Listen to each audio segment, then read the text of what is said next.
Chapter 2. The second witness's name was Earlene Blunt, a widow in her middle 50s. She called herself and was known locally as the Windmill Lady.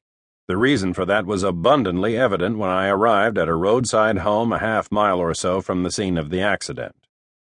The front and side yards, both shaded by tall pines, were a riot of windmills, little ones not much bigger than pinwheels, large ones taller and broader than garden statuary, and dozens in between, all shapes and sizes, some plain, some painted bright colors and adorned with whimsical illustrations, each, according to the information I had, handmade by the widow Blunt with the assistance of an unmarried daughter she lived with. The ones on display here served as advertisements as well as yard decorations. Mrs. Blunt made her living, or part of it, selling other of her creations to various shops along the river and elsewhere in the general area. On this drizzly, windy afternoon, the blades on all of them were spinning merrily and more quietly than you'd expect. Very well constructed, Mrs. Blunt's windmills. She was home and much more receptive to me and the purpose of my visit than George Orcutt had been. Her only reactions were a philosophical sigh and, "I guess I'm not surprised the way I keep getting called into court for jury duty." She invited me inside, introduced me to her shy and rather homely daughter, Jean, offered me hot tea or coffee. I accepted the latter, and sent Jean off to do the fetching. We sat in comfortable overstuffed chairs in a living room brimming with table-size examples of her art. I told her I thought she did wonderful work, and the compliment put her in an even more receptive mood. "I've always been fascinated by windmills and their history," she said. "Did you know that the first one was invented by a Greek engineer, Heron of Alexandria, in the 1st century A.D.? "No, I didn't." "Oh, yes. Others were used as prayer wheels in China and Tibet dating back to the 4th century.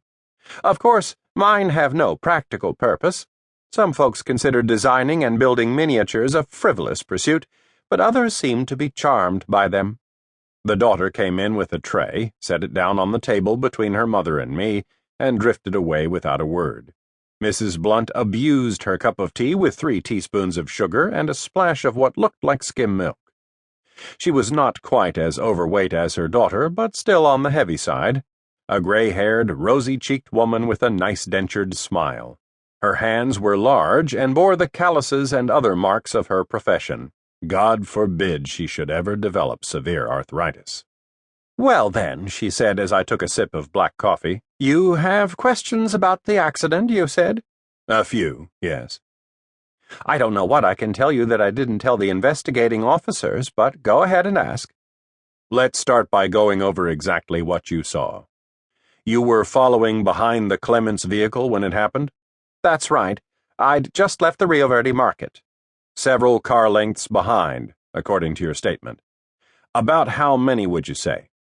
"Oh, less than a dozen." "And you had a clear view of the collision?" "More or less. It happened very fast." "As far as you could tell, did Mr. Bishop, the driver on Ridgecrest, take any evasive action when he came through the intersection?"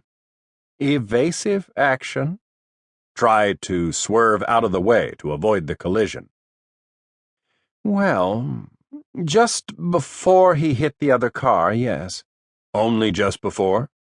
"At the last second." "He claims he sounded a warning.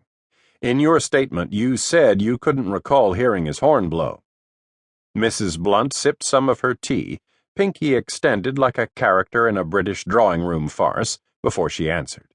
"Well, all my windows were closed, and it was a windy, foggy day, but I think I would have heard a horn if it had been blowing."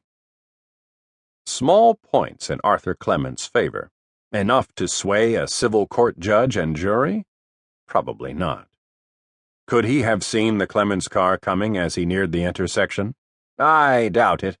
Trees there block your vision, which is why a person should always come slow down the hill. Did he seem to be fighting for control of his car, could you tell? The way somebody would if his brakes had gone out and he was trying to use gears or the emergency brake to reduce his speed?